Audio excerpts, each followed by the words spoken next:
Well, good morning, church. Today we are starting a new series, and over the next few weeks, we are going to be looking at some key characters in the Bible and the lessons that we can learn from them about coping in tough times. And today I'm going to be giving you my thoughts on the book of Joshua. But before we dive into that, I just really wanted to pick up something that I've been hearing about over the last week or so, something that's really resonated with me and a number of the people that I've spoken to. As we keep saying, these are strange times, and passing the 6 week mark is significant, I think. For those of us with kids, the longest time that we have to cope away from school is 6 weeks. And for anyone that's had an operation, that 6 week mark is the point where very often kind of recovery is almost full and we can go back to some kind of normality.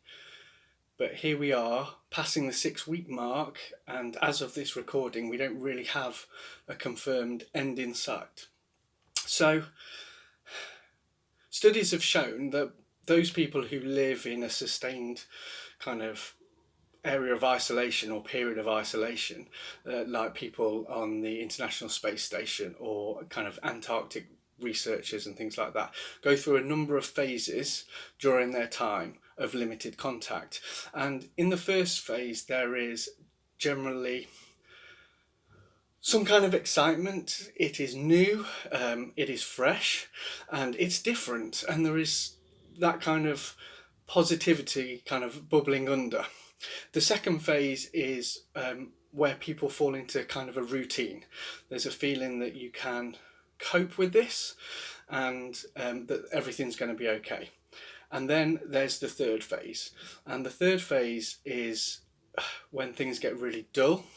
They get incredibly repetitive and lonely. And there is an overwhelming feeling of kind of desperation. And it's the point where people they want out. They're done. They've had enough. It was fun while it lasted, but now they just want it finished. And I think for many of us, myself included, that seems to be the phase that we're in at the moment. We've coped, we've done it. We just want out. We just want it finished. And I think the reason I'm mentioning this is, well, first of all, I think it's good to know that if you're feeling like this, you're not alone. There is comfort in knowing that this is not a unique experience to you or a unique feeling to you, and that it's actually quite normal. And we're all going through this, and a lot of us are feeling this kind of discouragement at the moment. Secondly, I think if we're aware of something, then maybe we can look to do something about it. So today we're going to look at the book of Joshua and see if he can shed some thoughts on how to deal with this tough time. But I just wanted to encourage you not to give up. I wanted to encourage you just to hold fast and hold tight. Keep talking to God. Keep leaning on him for support. Keep reaching out to people. Ask for help if you need it. And if you can, offer help. Keep in touch with people. God is with you. And God is for you, and he has not forsaken you. And if we remember what Phil said a couple of weeks ago, so often it's the dark times when things feel the most desperate, but it's also the times that God uses them for our learning and for our growth, and certainly to expand our faith. So hold fast. He will bring about the fourth phase when we get a light at the end of the tunnel and we get a bit of a boost in motivation and enthusiasm and a belief that we kind of can get through this because the end is in sight. But for now, hold on to him who sustains us and who holds us in his hands.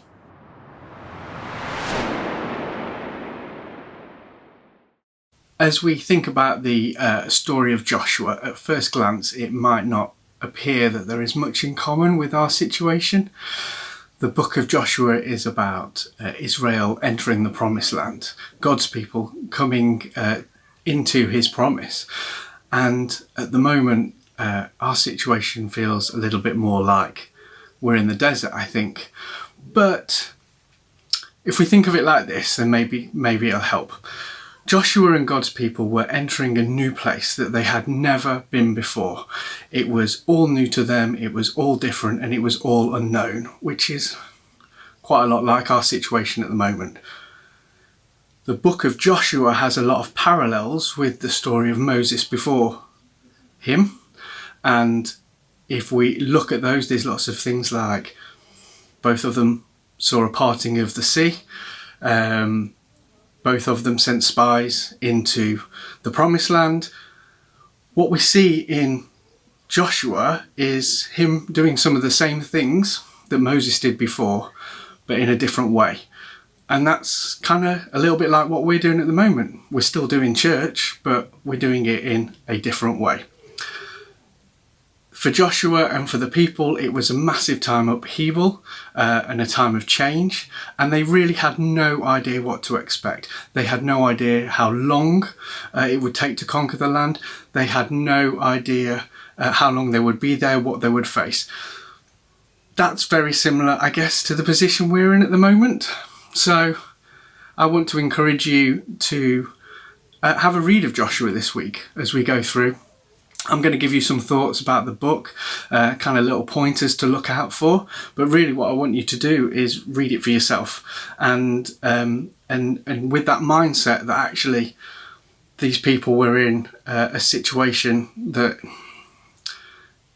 we can relate to. And if you can't cope with the full 24 chapters, it's not a long book, but head for the first 11. They're the kind of key ones, I guess, on what I'm going to speak today, but it really is worth sticking out through to the end. And yeah, as I say, this really is relevant to us today. Reading Joshua, I am reminded about the importance of humility. I think it is a trademark of a great leader and a good individual. I'm also reminded that pride so often leads good people to their downfall. The first time that we meet Joshua is in Exodus 17, and he is battling the Amalekites, and Joshua is leading the battle, and it's the story where Moses is up on the hill above them, and as he raises his staff, the Israelites are winning, and if his staff falls down, they begin to lose. And Moses keeps his staff up long enough, and God intercedes, and Joshua overcomes and wins the battle. In verse 14 of that chapter of Exodus, we read this. Then the Lord said to Moses, "Write this on a scroll as something to be remembered, and make sure that Joshua hears it." Right from the start, it was God's power that supported Joshua. And God really needed Joshua to be aware of that. Joshua was a great leader, but not because of his power, authority and understanding, but because of God's. And consistently throughout the battles that are fought, it is God who delivers the Israelites into the promised land. And Joshua is well aware of it. He stays humble, he gives the glory to God, all the way through the book of Joshua. So that was the first time we saw Joshua. One of the last time we hear from Joshua at the close of the chapter of 23, Joshua says this: "You yourselves have seen everything the Lord your God has done to all these nations for your sake. It was the Lord your God who fought for you." In times that are going well, consistently, sometimes it's easy to forget where our strength comes from and who is in charge of us. Joshua is a great example to us all to stay humble and to recognise in all situations who is looking out for us, who is fighting our battles, and that is the Lord, our Creator and Father. At the start of the book of Joshua, chapter 1, verses 7 to 8, we read this: "Be careful to obey all the law my servant Moses gave you. Do not turn from it to the right or to the left, that you may be successful wherever you go. Keep this book of law always on your lips. Meditate on it day and night, so that you may be careful to do everything written in it. Then you will be prosperous and successful." If we flip to the back of the book of Joshua, we come to chapter 23, and in verse 6 it says this: Be very strong. Be careful to obey all that is written in the book of the law of Moses, without turning aside to the right or to the left. Throughout the book of Joshua, we are reminded to read, to meditate on our Bibles, to turn to them for encouragement, for teaching, for direction, and for understanding. God has seen fit to give us far more books than Joshua had, and they are full of people's stories about their faith in tough times and how God delivered them. They are also full of stories and poems and songs about people being angry, their lamentations, and they're also full of stories of people's failures. But the theme running through the whole of the Bible is about God's love. It's about God's love for them and about God's love for us, his faithfulness and his desperate want for a real relationship with both you and me.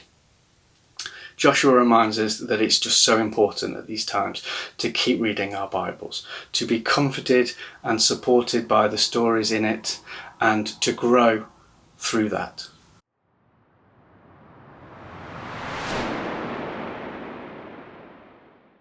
So, in Joshua chapter 3, God calls the Israelites and Joshua to cross the Jordan. And it's the first of many miracles that God performs. And the Israelites are called to send the Ark of the Covenant out before them. And so the Ark is a symbol of kind of God's presence on earth. And as they come to the Jordan, the waters part and the nation passes through into the promised land. But Joshua and the people very literally put God first in this situation. And when they got to the other side, they set up a memorial so that no one would forget what was happening. They remembered the blessings and the promises that came from God, and then they turned them back to him in praise. It's a good thing sometimes to think back on the key times and moments in our lives and to bring God to the forefront of those situations and remember how God brought us through those times. Maybe he didn't bring them quite as we expected them to come, and very often they're not quite as easy as we want them to be, but he brought us through them and he never left us. And we need to remember those times, and we need to come to him with thanksgiving. And when we do, we often find that our faith is strengthened.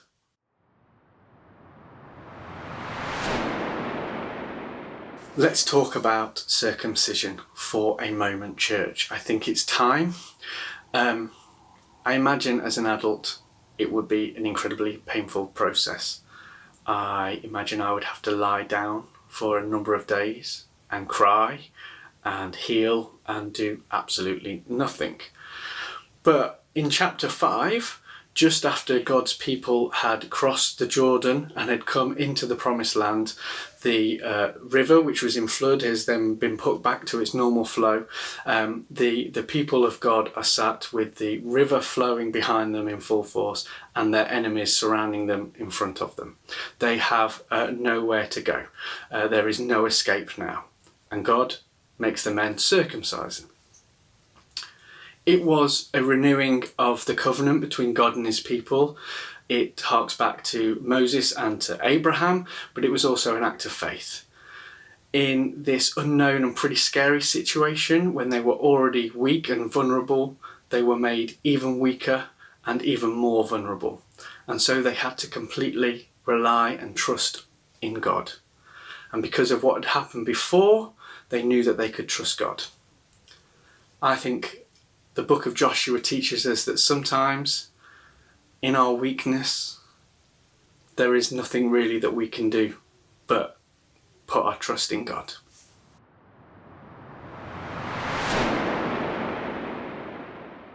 So, Joshua chapter 7. It's not a particularly nice story.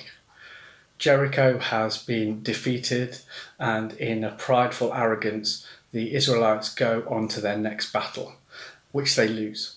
And Joshua is absolutely devastated. And it's all because Achan stole from Jericho what was meant for God. He saw treasure, he was really tempted, and he took it. And it was directly against the order of God. And so Israel lost the next battle. There is a reckoning in the story, and then there is punishment. the truth is we will all stumble and fall in our lives, and we will all fall short, and we will all miss the target, if you like. And that's what we call sin. Pride, arrogance, temptation, these themes in this story, however much we try, these things will happen to us. And in reality, sometimes it's about how we respond when they come that's important. Joshua teaches us that we have to come with humility, that we have to come with a true and repentant heart, turning and changing our ways when we make these mistakes. We still have to deal with the consequence of what we have done, but because of Jesus, because of the amazing life that he lived, because of his death on the cross, and because God is completely and all loving and perfect and just has bountiful, unbelievable grace, we come, we ask for forgiveness, and we are forgiven, and we are freed from the bounds of those sins. And the amazing thing is, like the story in Joshua, God can sometimes use the lessons that we learn through our mistakes to help us further down the line.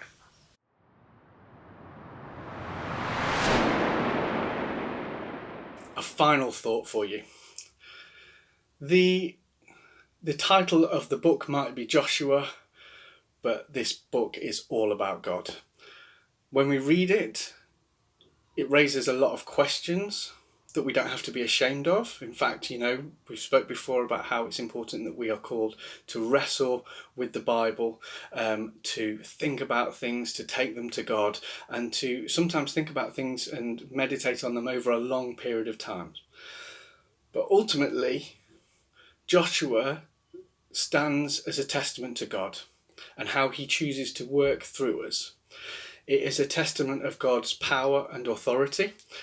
We see walls falling down, we see hail in the desert, we see the sun standing still in the sky. It is a testament of God's faithfulness. It is a testament that we can trust in his promises and that he always comes through. And, in the book we do see that the people did take the promised land. It is a testament of God's love and protection for us. It's a testament that we will get things wrong and things won't always go the way we want them to. But if we step out in God's will, on his path, and in humble faith, God won't let us down. So we finish our sermon today with the words of Joshua, chapter 1, verse 9. And they are for you and they are for me as we face the week ahead. And it says this: "Have I not commanded you? Be strong and courageous. Do not be afraid. Do not be discouraged, for the Lord your God will be with you wherever you go." Have a fantastic week, church. I love you, I miss you, and I hope to see you soon.